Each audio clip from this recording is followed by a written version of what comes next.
Hello and अस्सलाम वालेकुम प्यारे बच्चों, कैसे हैं? उम्मीद हूँ कि आप सब लोग खैरियत से होंगे, ठीक ठाक होंगे और अपनी लाइफ को एंजॉय कर रहे होंगे।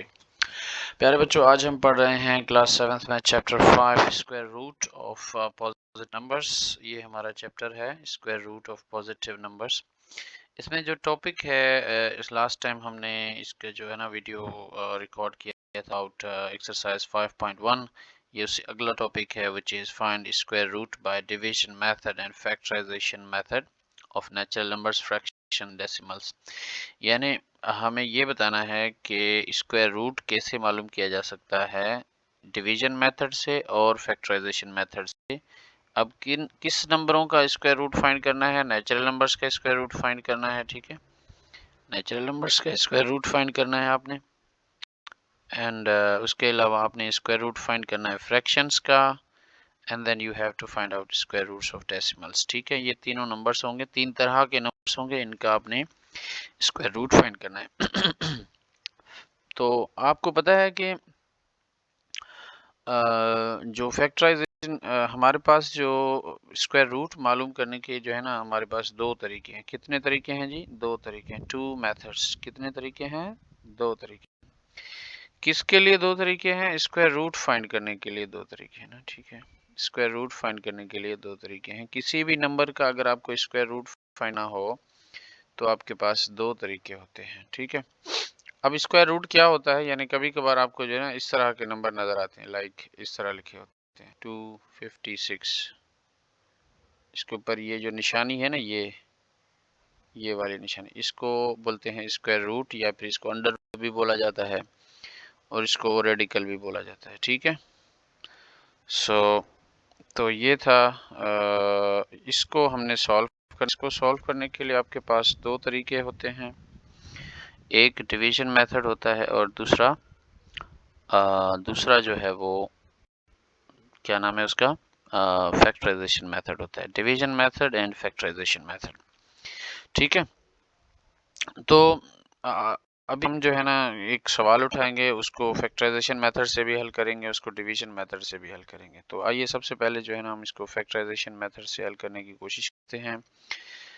फैक्टराइजेशन मेथड में एग्जांपल लेते हैं, find the square root of 256 by factorisation method. तो 256 का जो है ना स्क्वायर रूट फाइंड करना है आपने with the help of factorisation method. तो फैक्टराइजेशन मेथड में हमने 256 का स्क्वायर रूट फाइंड करना है। तो फैक्टराइजेशन मेथड हमें ये बताता है कि आप जो है ना सबसे पहले इसके फैक्टर्स निकालें, 256 के फैक्टर्स निकालें। तो 256 के जो है हम जब फैक्टर्स निकालते हैं, ठीक है, 256 के जब हम फैक्टर्स निकालें तो वो कुछ इस तरह से नज़र आएंगे। 256, इसके ऊपर 2 का डबल पढ़ेंगे, तो 2 का डबल जब पढ़ेंगे तो इसके ऊपर 2 के ऊपर एक दफ़ा, 5 के ऊपर 2 दफ़ा, एक बचेगा वो इसको दे देंगे तो ये 16 हो जाएगा। 16 के ऊपर 8 दफ़ा 2 का पहाड़ा लगता है। ठीक है, एंड उसके बाद फिर ये आंसर आया हमारे पास 128।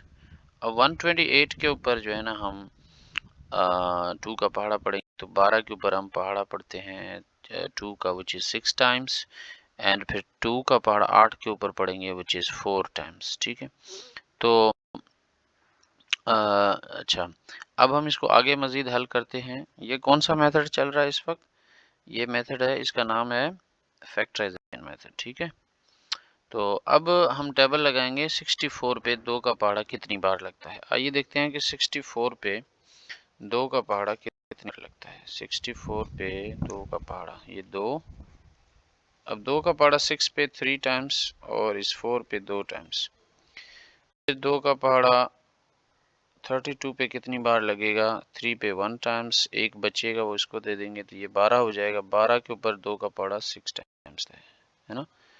हाँ, एंड देन वी हैव 2, फिर 2 का पहाड़ा 16 पे 8 मरतबा, फिर 2 का पहाड़ा 8 पे 4 मरतबा, फिर 2 का पहाड़ा 2 पे, इस पे जो है ना 2 मरतबा, और फिर इसी तरह से 2 का पहाड़ा जो है इस पे 1 मरतबा। जब तक हमें 1 नहीं मिलता हमने इनको टेबल लगाते रहना है। ठीक है, इस पे टेबल आप किसके लगा सकते हैं? 2 के लग सकते हैं, 3 है, 5 है, 7 है, इस तरह से मुख्तलिफ टेबल लगाएंगे।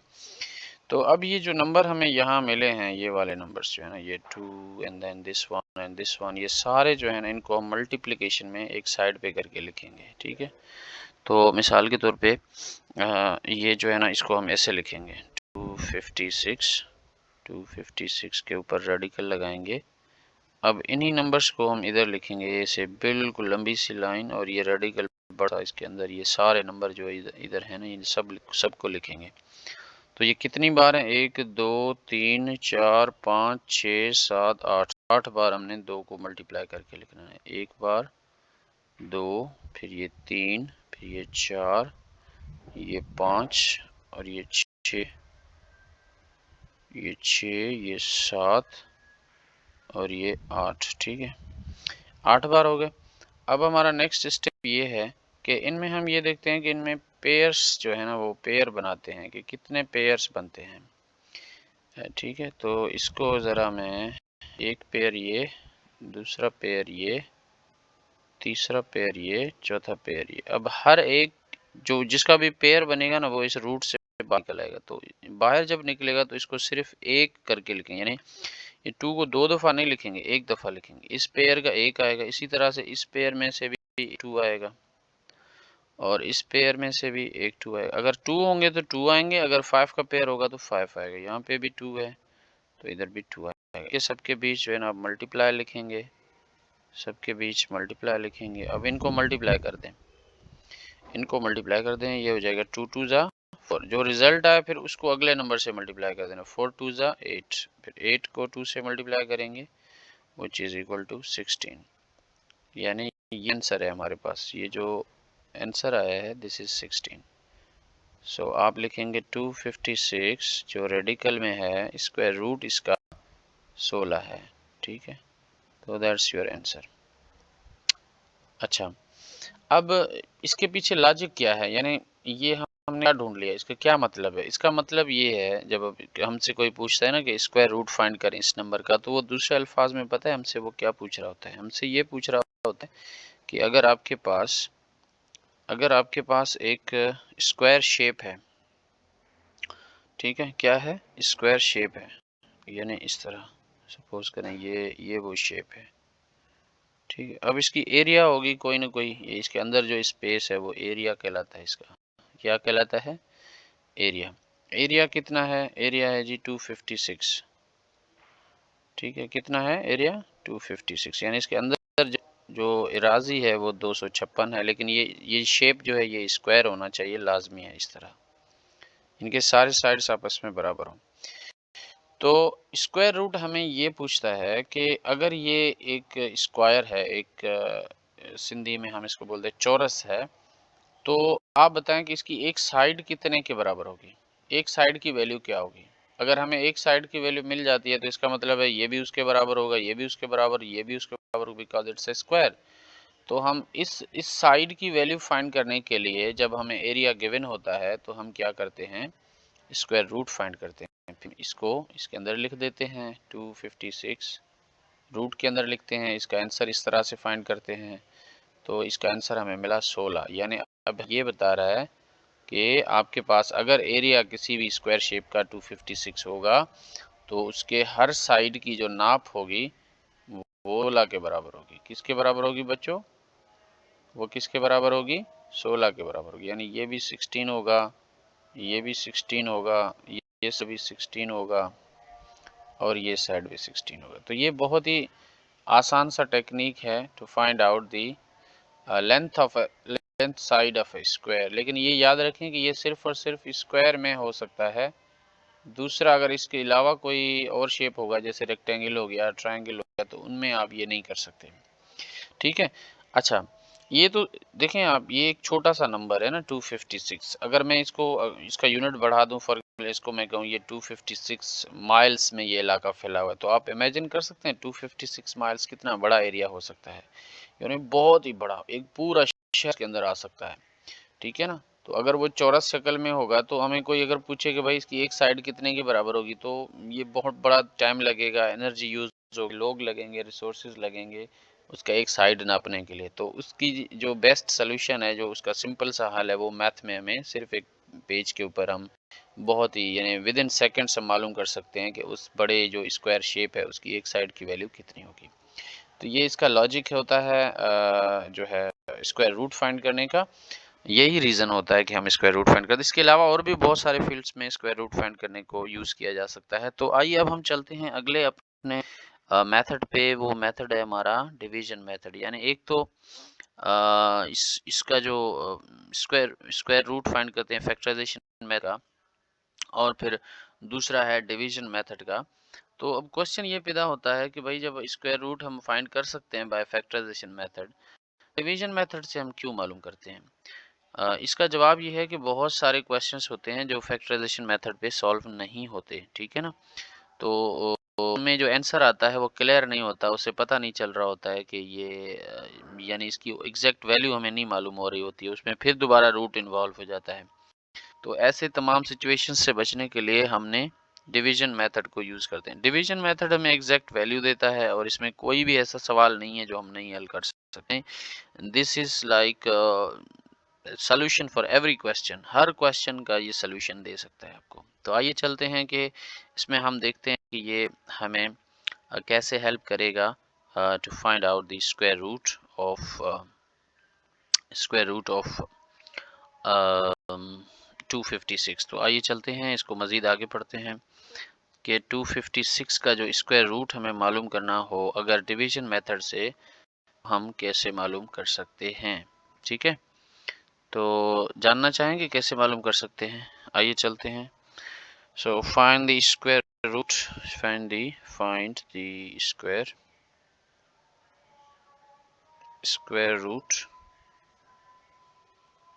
Root of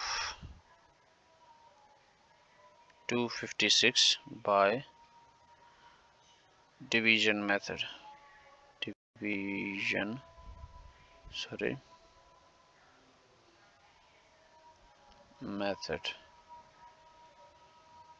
okay. सो इसको भी सोल्यूशन ऐसे ही लिखेंगे, सोल्यूशन 256, ये इसके ऊपर रूट लगा देंगे। So this was square root. अब हम इसकी वैल्यू यानी आंसर ढूंढना चाहते हैं कि इसका आंसर कितना होगा। तो अब हम दूसरा तरीका यूज़ करें जिसको हम कहते हैं डिवीजन मेथड। ठीक है, डिवीजन मेथड के लिए एग्जैक्टली बिल्कुल इसकी तरह का ही होता है, लेकिन थोड़ा सा फ़र्क होता है उसमें। वो कुछ इस तरह से होता है कि आप क्या करते हैं कि यहाँ पर एक लाइन खींचते हैं इस तरह से, और ये लाइन इधर से ऊपर से बिल्कुल बंद कर देते हैं और यहाँ पर लिखते हैं 256। अच्छा, इसका तरीका ये है कि आप सबसे पहले क्या करेंगे, इन जो नंबर्स हैं ना आपके पास, इन नंबरों को आपने क्या करना है, पेयर्स में तकसीम कर देना है। और शुरुआत यहाँ राइट साइड से करना है, राइट साइड से लेफ्ट साइड की तरफ आना है। इन दो नंबरों में से एक पेयर बन गया। अगर और भी हमारे पास नंबर होते हैं ना, मिसाल के तौर पे यहाँ पे इस तरह लिखा होता 3 2, तो हम इनको भी पेयर लगाते हैं। ठीक है, इस तरह। और ये अकेला नंबर बच रहा है तो इसको कैप देंगे, इसे कैप लगा देंगे। ठीक है, लेकिन क्योंकि हमारा नंबर है 256, तो हम ये बकाया वाले जो पीछे मैंने नंबर आपको समझाने के लिए बताए थे इनको हटा देता हूँ। ठीक है, सो 256 में ये दोनों का पेयर हो गया और इसको हम कैप लगा देंगे ये इस तरह से। अब ये कैप लगाने का मकसद क्या है? कैप लगाने का मकसद ये है कि सबसे पहले हम इस नंबर को सॉल्व करेंगे, यानी इसके लिए हम आंसर ढूंढेंगे। अच्छा, इसका तरीका ये है कि हम अपने दिमाग से सोचते हैं एक नंबर कोई भी जिसको उस खुद से मल्टीप्लाई करते हैं तो 2 बनना चाहिए। मिसाल के तौर पे अगर मैं 2 को से मल्टीप्लाई कर दूं तो 4 बन जाएगा, ये वैल्यू ज़्यादा हो जाएगा। या तो इसके जितना बन जाए, यानी मिसाल के तौर पे इधर भी 1 वही रखेंगे। इस तरह के दो नंबर चाहिए जिनको खुद से मल्टीप्लाई करें कि 2 बने। ठीक है, तो ऐसे तो कोई नंबर है नहीं जो 2 बनाए। 1 1 जा 1 होता है, 2 नहीं होता।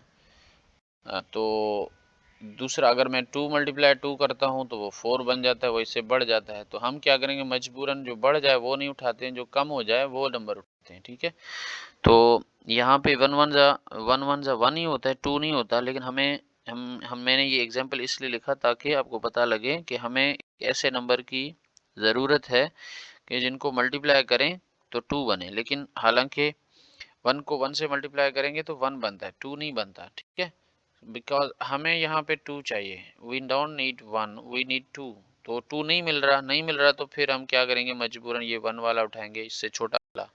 तो वो 1 हम इधर भी लिखते हैं, वो 1 हम इधर भी लिखते हैं, फिर इन दोनों 1s को आपस में मल्टीप्लाई करते हैं और उसका जवाब हम यहाँ नीचे 2 पे लिखते हैं, ठीक है।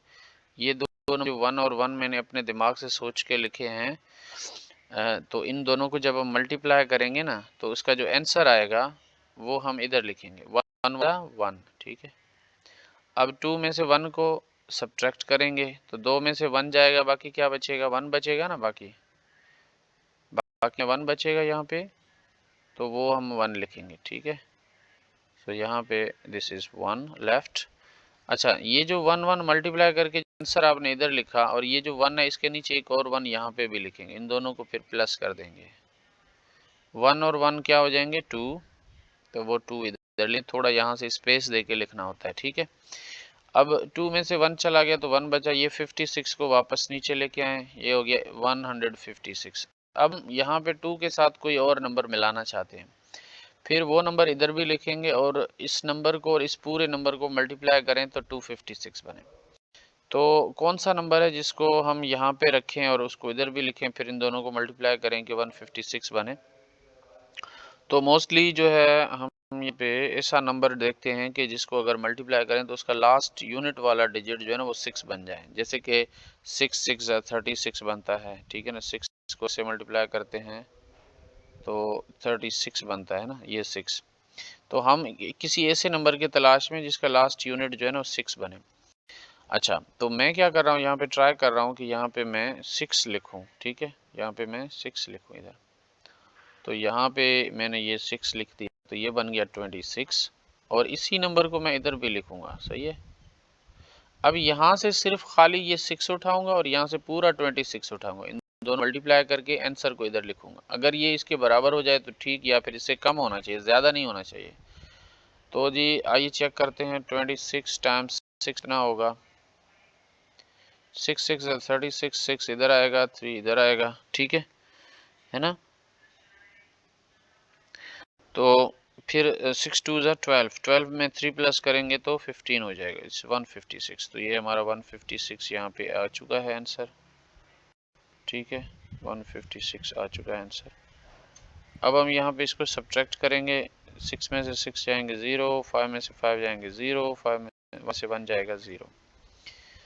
लेकिन ये जो 6 है ना ये भी हम इधर ऐड कर देंगे, इसको यहाँ पे ऐड कर देंगे। सो 6 और 6 इज 12, 2 रेज ये आएगा 3, तो यहाँ पे 32 आंसर आएगा। तो जो हमारा आंसर होगा ना वो जब यहाँ पे 0 0 हो जाएगा तो यहाँ पे आंसर आ जाएगा। सो आंसर इस वक्त जो है विच इज आंसर इज 16। तो आपने देखा कि हमने इस सवाल को 256 का जो रेडिकल है वो हमने बाय फैक्टराइजेशन मेथड भी हल किया और वो हमने बाय डिवीजन मेथड भी हल किया। दोनों तरीके मैंने समझाया आपको और ये भी बताया कि दोनों तरीके में से ज़्यादा इम्पोर्टेंट तरीका कौन सा है। उसके अलावा हमने इसमें ये भी सीखा कि हम क्यों जब फैक्टराइजेशन मेथड हमारे पास मौजूद है तो हम फिर डिवीजन मेथड ही क्यों यूज़ करते हैं, यानी इसकी क्या ज़रूरत है जब डिवीजन मेथड को इस्तेमाल करने की। तो बच्चों इसका भी मैंने आंसर आपको वीडियो के शुरू में बता दिया था कि भाई कुछ क्वेश्चन ऐसे होते हैं जो फैक्टराइजेशन मेथड से नहीं होते तो फिर हम उनको डिवीजन मेथड से हल करते हैं। यानी डिवीजन मेथड जो है ये हर मर्ज की दवा है, इस तरह से समझें। बस हर सवाल अगर कोई स्क्वायर रूट का सवाल उसको आप डिवीजन मेथड से हल कर सकते हैं। अच्छा, एक और सवाल भी ये था कि भाई हम इसको क्यों यूज़ करते हैं, why we are finding square roots. तो उसका जवाब मेरे को ये बताया कि ये मोस्टली हम इस तरह होता है कि जब हमारे पास कोई भी स्क्वायर शेप का कोई भी अगर स्पेस होता है, यानी कोई जगह है जिसकी शेप स्क्वायर की है और उसकी हमें अगर एरिया गिवन होता है तो फिर हम उसकी एक साइड मालूम करने के लिए जो मेथड यूज़ करते हैं वो स्क्वायर रूट वाला मेथड यूज़ करते हैं। अच्छा, फिर स्क्वायर रूट जो है हमें उसके एक साइड की वैल्यू बता देती है। यानी मिसाल के तौर पे जैसे मैंने ये बताया आपको कि ये 256 एक ज़मीन का टुकड़ा है, एक जगह है, इसकी पूरी एराज़ी इतनी है, लेकिन ये ज़मीन का टुकड़ा जो है ना स्क्वायर शेप का है।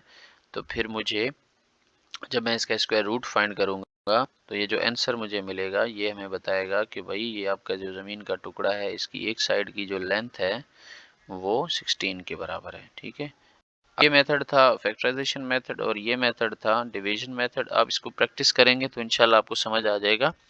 कोई भी चीज़ एक दफ़ा में समझ नहीं आती, के लिए मेहनत करनी पड़ती है। So this is our rough work, ये सोल्यूशन में इंक्लूड नहीं है। ठीक है, this is rough work. Okay,